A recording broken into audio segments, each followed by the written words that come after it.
आज डेट है 18 दिसंबर और 2:40 AM बज रहे हैं, यानी कि सुबह के 2:40 या कहे तो रात के 2:40 हो रहे हैं।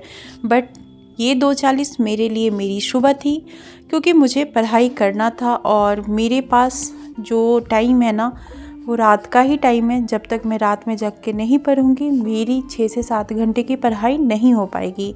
तो आज की वीडियो में ना मैं आपको अपनी स्ट्रेटजी बताऊंगी कि आगे के लिए मैंने क्या सोचा है और कैसे मुझे तैयारी करनी है। तो first of all welcome back in my channel which is still life with study. Still life with study में आपका बहुत ही वेलकम है। जैसा कि आप लोग को पता है कि 1 मार्क्स से मेरे टीजीटी साइंस नहीं हुआ है। कट ऑफ काफ़ी ज़्यादा कम था, बट क्वेश्चन के जो आंसर थे ना वो 25 से 26 क्वेश्चन के आंसर डी और ई थे ना, तो इसमें कन्फ्यूजन हो गया था। आते वाला भी जो क्वेश्चन आ भी रहा था ना उसमें ये हो गया था कि इतना तो डी और ई नहीं होगा। तो उस कन्फ्यूजन के कारण मेरे मार्क्स कम आ गए और मैं मतलब कि क्वालिफाई नहीं हो पाई। क्वालिफाई तो 39 पे ही है, वो हो गई, बट मैं कट ऑफ में नहीं आ पाई। लेकिन अब मुझे अपनी मेहनत जो है, अपनी तैयारी 2 गुनी करनी है या कहो तो 4 गुनी करनी है, क्योंकि आने वाले टाइम में कंपटीशन बहुत ज़्यादा हार्ड होगा और ये मेरे लिए आखिरी चांस है। तो कैसे क्या करूँगी वो मैं आपको ब्लॉग के थ्रू, अपने चैनल के थ्रू डेली स्टडी ब्लॉग मैं शेयर करूँगी। उम्मीद यही रहेगी कि आप लोग इस चैनल से जुड़िएगा तो 1% भी मोटिवेट होकर अपनी पढ़ाई जो छोड़ दिए है उसको फिर से स्टार्ट कीजिएगा और हारना नहीं है। आज मैं जो करेंट अफेयर पढ़ी थी ना उसमें मुझे एक लाइन बहुत अच्छी लगी, जो कि मैंने अपने लाइफ में भी बोला है। सब सही हो रहा है, गलत इसलिए लग रहा है क्योंकि हमारे हिसाब से नहीं हो रहा है। तो ये सच है। मेरा नहीं हुआ, कट ऑफ में नहीं आई थी, तो मैं उस समय रो रही थी। तो मेरे जो फादर इन लॉ हैं उनका एक ही कहना था कि इसमें नहीं हुआ है तो मे बी तुम्हारे लिए इससे बेटर होगा, बट परेशान नहीं हो और तैयारी जो है वो छोड़ना नहीं है, करते रहना है जब तक अपने मंजिल, अपने मुकाम पे नहीं पहुंचना है, हारना नहीं है। और टचवुड मैं बहुत लकी हूँ कि mother in law, father in law और मेरे हस्बैंड का बहुत बड़ा सपोर्ट है इस चीज़ में, इस जर्नी में, तभी मैं इतना पढ़ पा रही हूँ।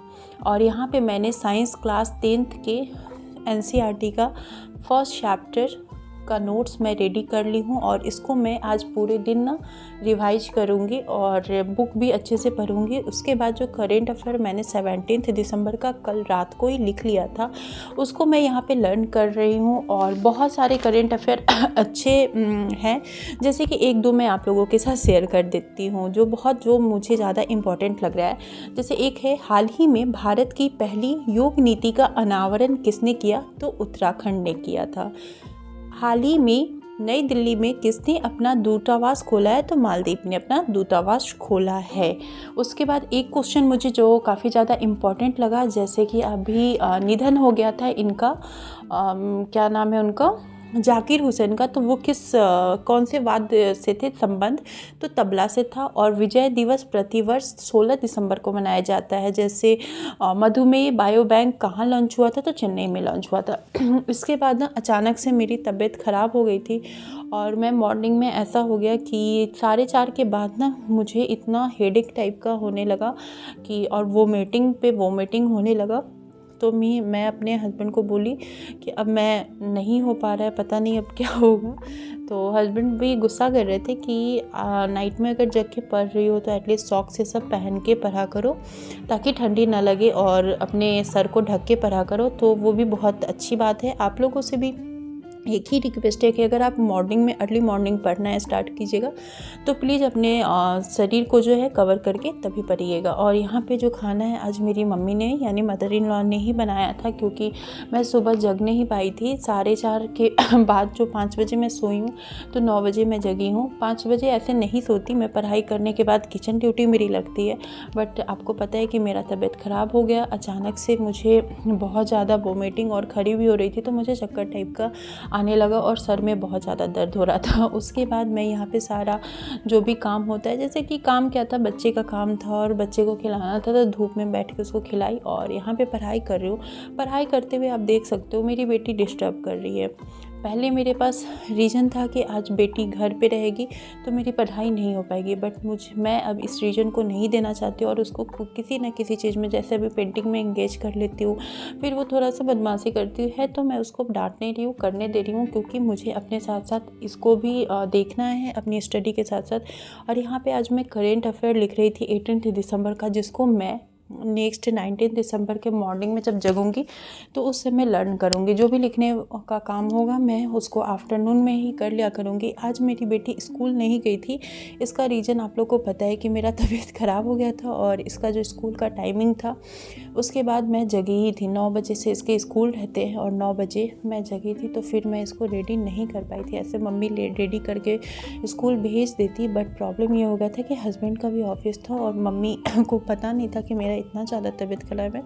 जब इन्होंने बोला कि आज उसका शालू का तबीयत ख़राब है तो फिर वो जल्दी जल्दी ब्रेकफास्ट रेडी कर दी थी।